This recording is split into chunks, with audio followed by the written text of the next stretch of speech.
Salut à tous et bienvenue sur le Nico au ciné. Donc je m'appelle Nicolas ou alias Nico comme beaucoup m'appellent.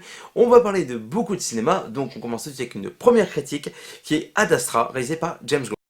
L'astronaute Roy Emboyd s'aventure jusqu'aux confins du système solaire à la recherche de son père, disparu pour résoudre un mystère qui menace la survie de notre planète. Mais lors de son voyage, il sera confronté à des révélations mettant en cause la nature même de l'existence humaine et notre place dans l'univers. Donc Ad Astra, c'est un film que j'attendais beaucoup suite aux deux bandes annonces qui sont sorties.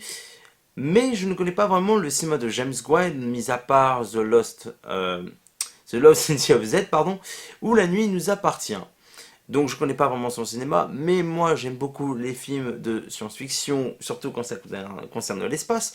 Donc tout ce qui est le demi lycée de l'espace, Acropolis Now, ou également sur Mars sorti il y a 4 ans, Interstellar bien entendu. Mais je n'aime pas Gravity. Bon, ça va, on a le droit de pas aimer Gravity, hein. Bon, enfin bref, on n'est pas là pour parler de ça, on va parler vraiment de Ad Astra. Donc c'est un film qui m'a pas déçu, mais qui a déçu beaucoup, j'ai l'impression, en voyant les critiques assez mauvaises.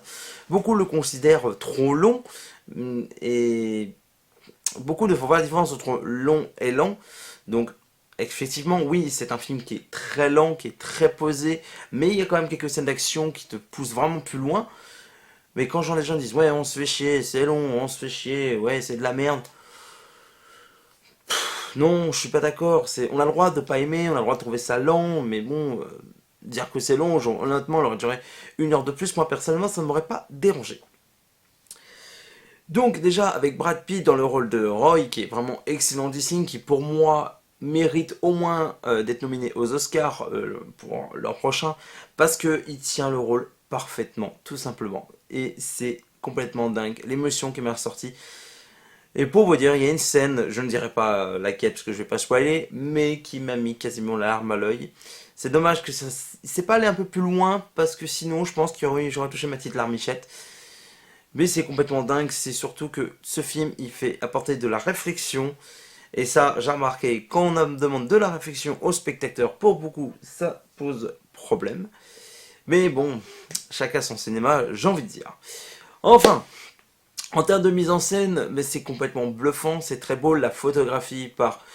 C'était Yul Kantema, si je dis pas de bêtises, désolé si je le prononce mal, mais qui était le directeur photo de Dunkerque, de Interstellar et du prochain Nolan de Tenet, qui était également là du dernier gisement de Spectre, sorti il y a déjà 4 ans.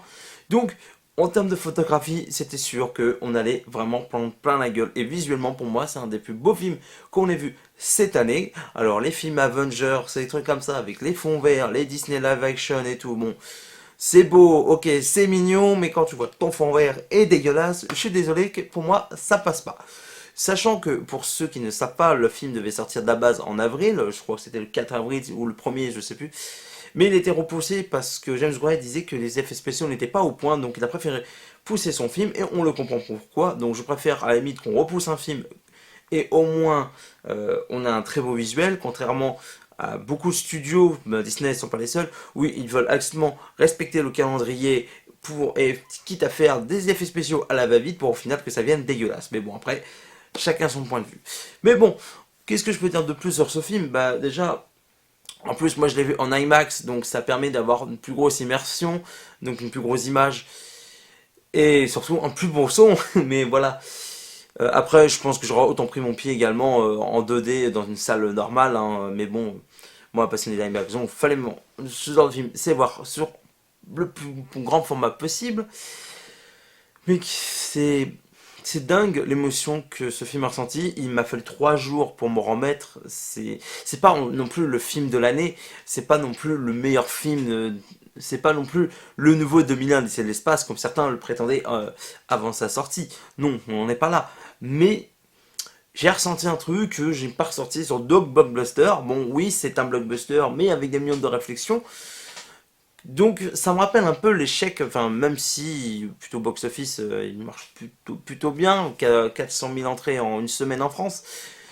Ça me rappelle un peu Blade Runner 2049 qui a été beaucoup décrié, qui est considéré comme très lent ou très long, même comme le tout premier Blade Runner sorti pardon, en 1982.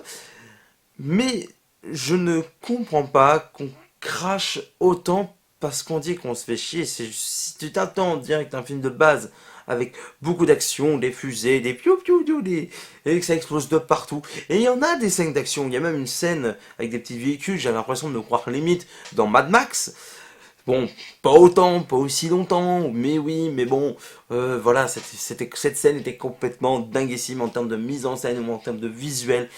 J'avais des frissons, quoi, mais voilà.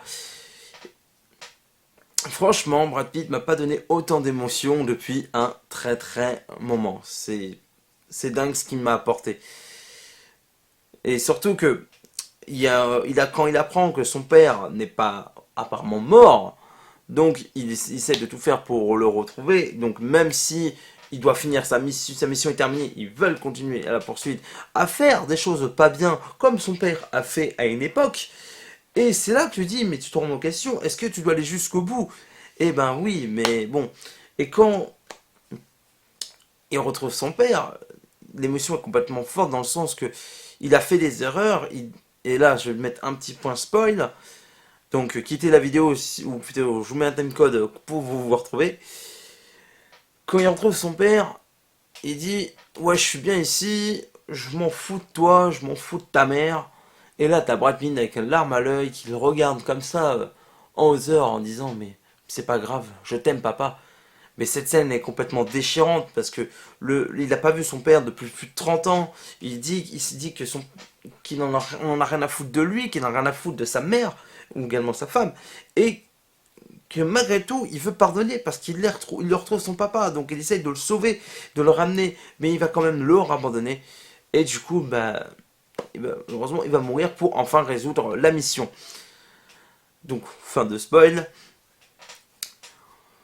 Donc, que dire de plus de ce magnifique film qui sera probablement dans mon top 10. Franchement, je sais pas quoi dire de plus. Je vous conseille vraiment de le voir si vous aimez des grands films avec un minimum d'émotion où vous êtes posé et que vous allez prendre votre plaisir, ça c'est sûr. Mais si vous attendez un film avec beaucoup d'action, avec beaucoup d'explosions, type d'un gros blockbuster spatiaux, bah non, vous allez vous ennuyer.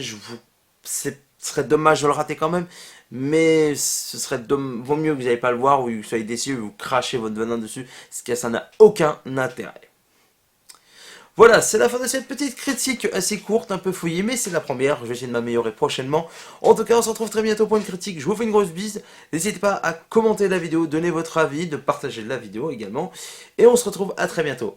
Gros bisous, ciao.